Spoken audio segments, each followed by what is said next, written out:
Methodius Nezico is my name. I like the bulldozers best. They are very beautiful. Here I grew a few pineapples. Now my valley is changing.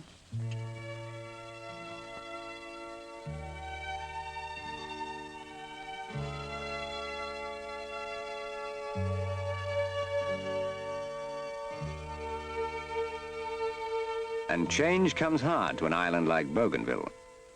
An island that rises out of the Solomon Sea on the edge of the territory of Papua and New Guinea. An island to where, until now, few men had reason to go.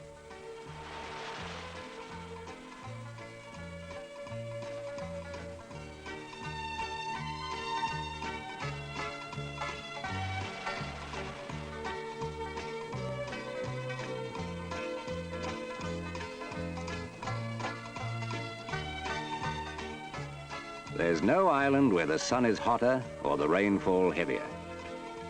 And until a few years ago, there was no port more tranquil than Quieta. Europeans and the Bougainville blue were found only on the coast.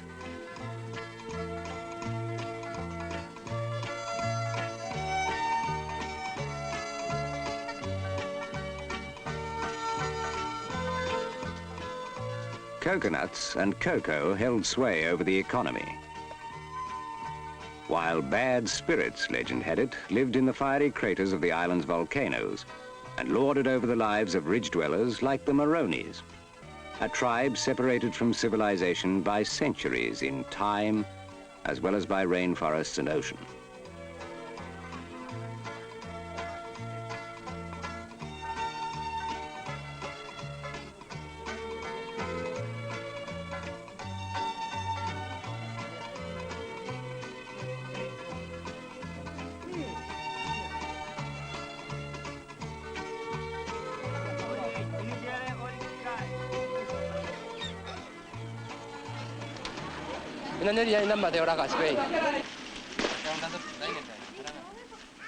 Gregory Corper speaks for his people.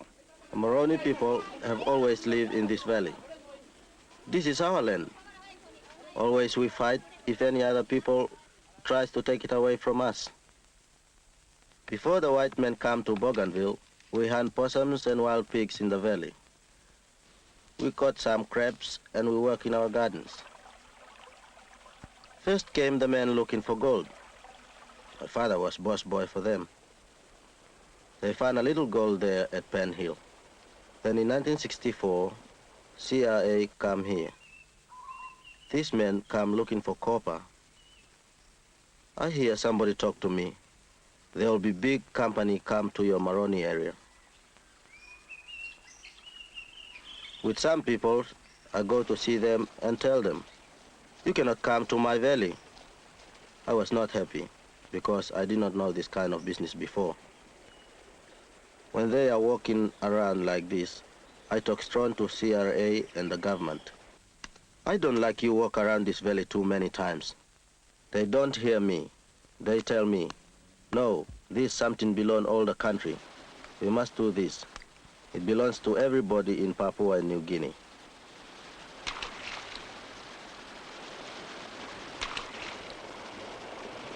All right, well, we'll get them to put it down just here. Yeah. And get 2 or 3 of them to get their knives and take them up and clear a patch up here. Yeah, all right. Just put him down there, Busy. Should be all right. Yeah, it doesn't look too bad up there. It shouldn't be that steep. No, I think it should be all right. Frank Paholski was the first mining engineer into Panguna. We went into the valley to find out just how much copper was there. Our job was to prove whether or not it was a large enough body of ore to support a mining operation. This took us 4 years. During that time, we honeycombed the floor of the valley with diamond drill holes, 335 to be exact. We bored through a total of 52 miles of earth and rock. The answer we came up with? It was a low-grade copper deposit which also contained gold. It would need a very large-scale open-cut mining operation to make it a paying proposition. I play work long Harim Radio Bougainville, BL9BA, I broadcast Ikam long Kieta, long district Bougainville. Now here is the latest news about the copper project at Panguna. The House of Assembly at Port Moresby today approved the granting to CRA of a mining lease over the land there. A new company called Bougainville Copper is being formed to run the huge open-cut operation. The House of Assembly was told that the project would more than double the territory's export income. At present, government officers are travelling around to talk to the people about all these things.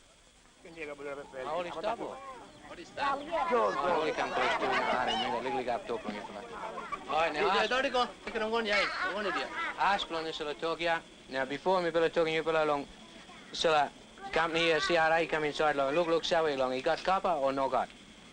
Now, only finding he got copper. Now, only walk long finding copper. Enough long get up in big full of business or no got? No got. No matter why, Nanny, I can't know more on it. Now, one him, Moroni, back up or send one. It didn't surprise anyone that the Maronis were angry over the land situation. It's not just a block of dirt to them, it's part of them, body and soul. Their whole social system is based on land. The land is owned by the ancestors now dead, the present occupiers, and by the unborn generations to come. The occupiers have rights to use the land, to lease, but not to destroy it. From as early as 1966, we've been telling all the villagers as much as we knew of the project and tried to put them into the picture as to the future developments. It was difficult even for us to envisage what was going to happen. You can imagine how bewildering it must be for the Maronis.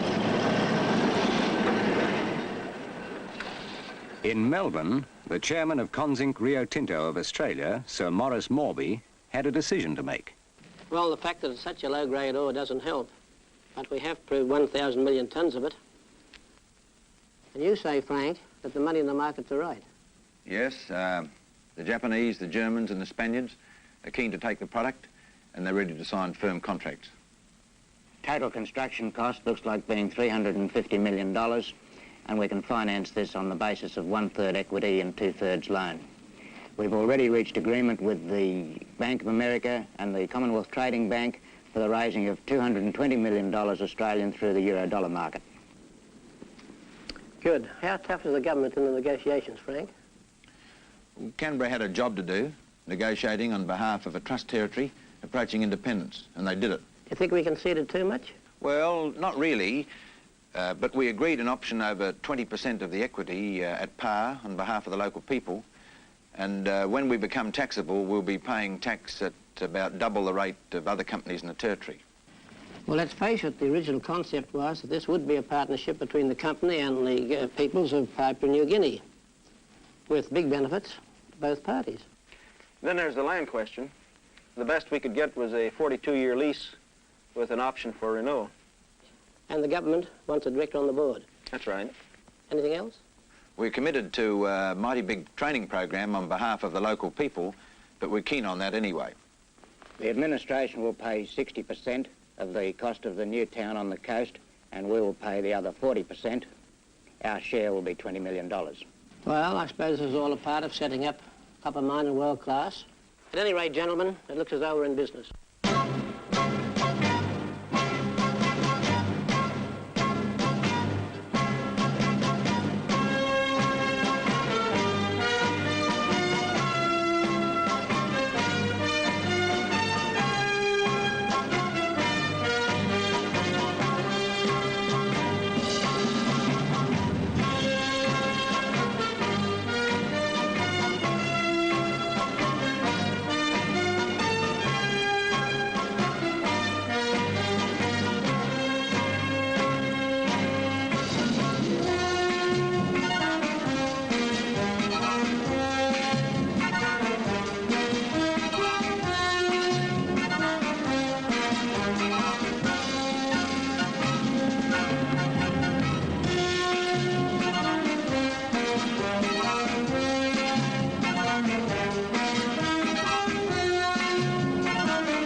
like the bulldozers best.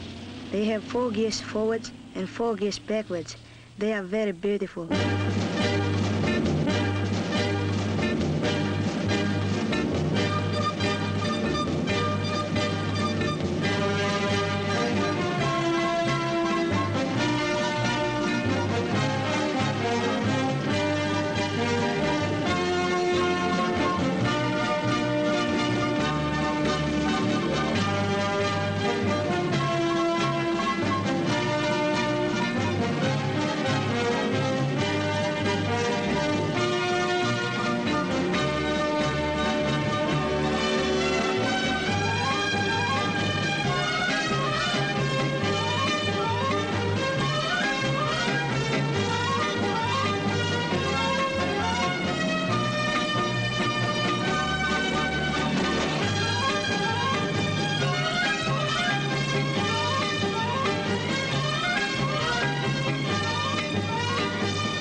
A few miles north of Quieta live the Rorovana people.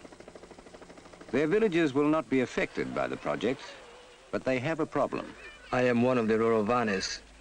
My people came from the Solomon Islands about 80 years ago in their canoes. Why they left the Solomons? Because they were fighting so much with the other people there. They planned something at Rorovana and stayed with their children, and now the administration is wishing to take some of the land from us. We are very worried about our land. This land, a 200-acre strip where nobody lived, but which was essential for the development of the multi-million-dollar port. The land had been legally resumed, but the women of Rorovana were not giving up without a protest.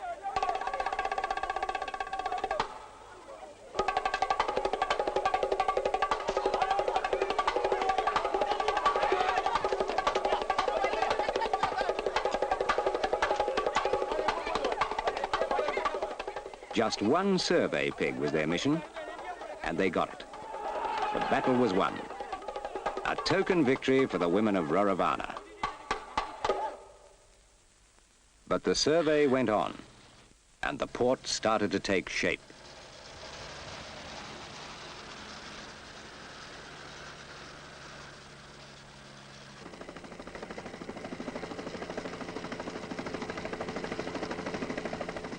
A village in the center of Bougainville is home to Paul Lapoon, elected representative to the Territory House of Assembly. Plenty of trouble with the people, they're landowners, so I have to stand for them and do what is good for them, and to see that they are not really badly affected by the copper mining there. My people stopped fighting now over the land because they realize that the copper is a good thing to be mined for the good of the country. I think this copper mine on Bougainville it's a good thing because now Bougainville people will be in a very strong position in bargaining in Port Moresby after the independence. Arawa plantation on the coast near Quieta is about to be transformed. A town of 8,000 will have grown here by the time the mine is in full production. Australian plantation owner Kip McKillop lost his land to the project in the same way as the local native people. He took away with him what he could of his famous collection of 20,000 orchid plants. There's no doubt that the discovery of a large body of copper and the extraction of it will mean a great acceleration of economic development in the territory. It's just unfortunate that the discovery should have been in a small island like Bougainville with a very promising agricultural future, and where the manpower demands will be rather difficult to meet from the local population.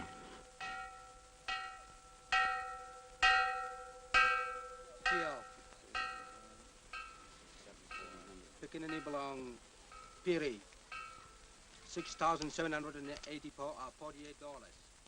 A big day for the Rorovanas.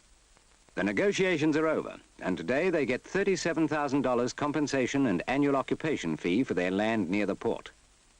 They have also won the right to buy Bougainville mining shares at issue price.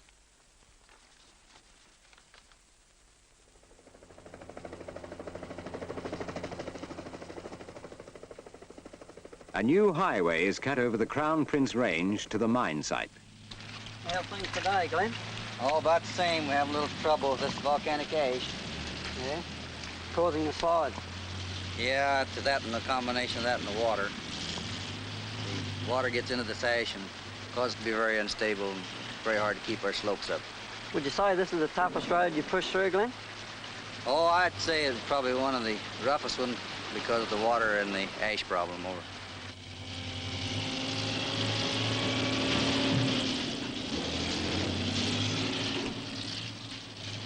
At last, one day, the big new road was ready.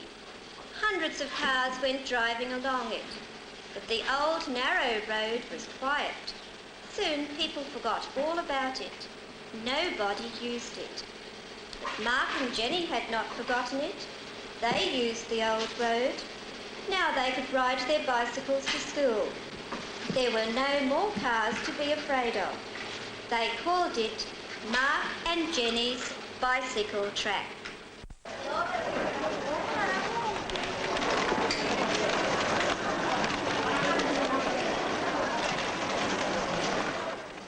Methodius's valley certainly is changing.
End of a village. The Maronis save the sack from the roofs of their old houses. They need this material for building their new pig farm. Now they hire a village truck to Bougainville copper and will continue to sell their pigs to other villages.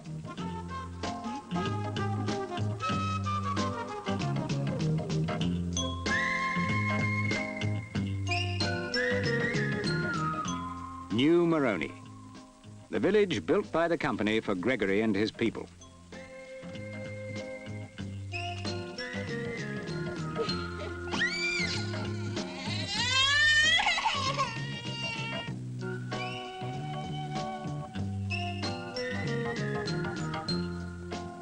The Maronis still have a dress circle seat to watch the opening up of what will be one of the world's largest copper mines.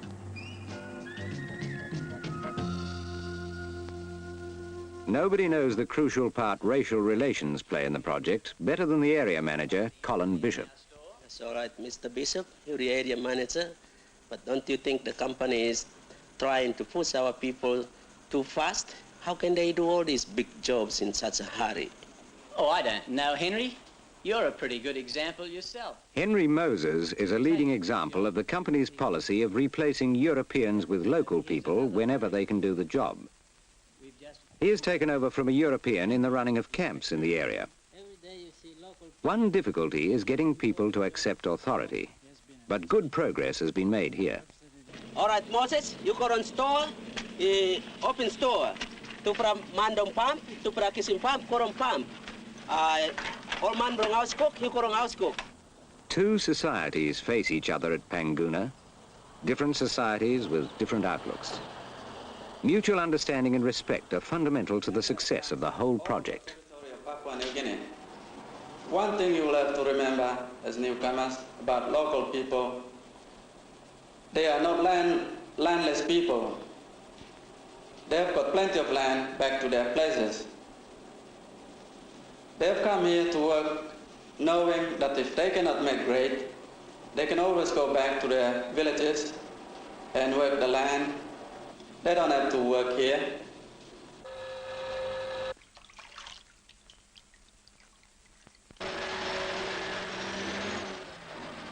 By 1973, the company will have spent $2 million on its training program for the indigenous people. There will be operating jobs here for 1,000 skilled and semi-skilled native people within the next 5 years.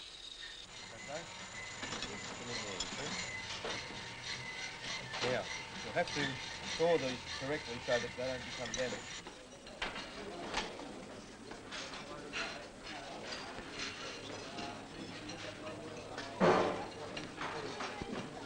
You took me long pigeon, right? One in this fella? I told you that yesterday. I know, but I've got him. Well, this name will suitable cow. Only making suitable on cow. The rainforest has been killed off. Before a start can be made on the open cut, the mine site is cleared of dead timber.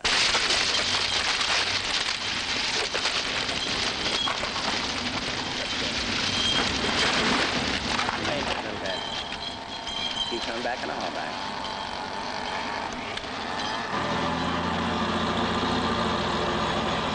Okay, go ahead on your haul back.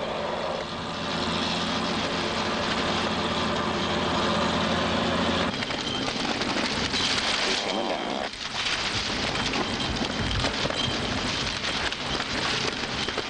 A little bit more. Let's take it easy there.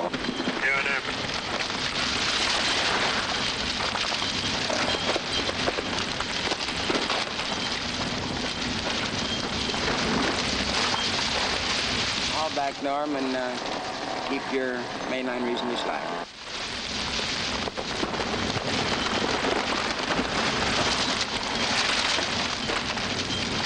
That's good, Norm.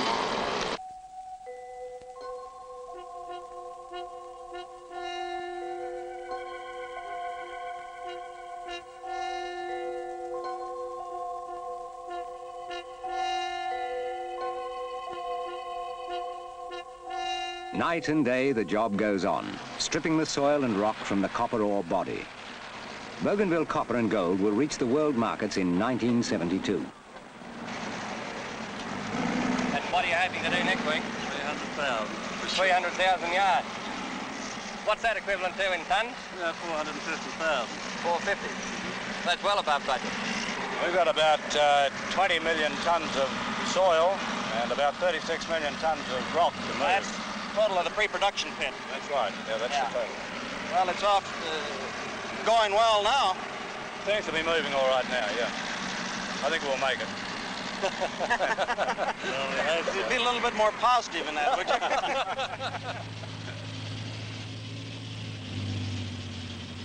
Hello, Miss Thaddeus. Do you like these bulldozers, do you? Yes, I like bulldozers best. And what are you going to do when you grow up? I don't know. I'm not a grown-up yet. I'm changing all the time, like my valley.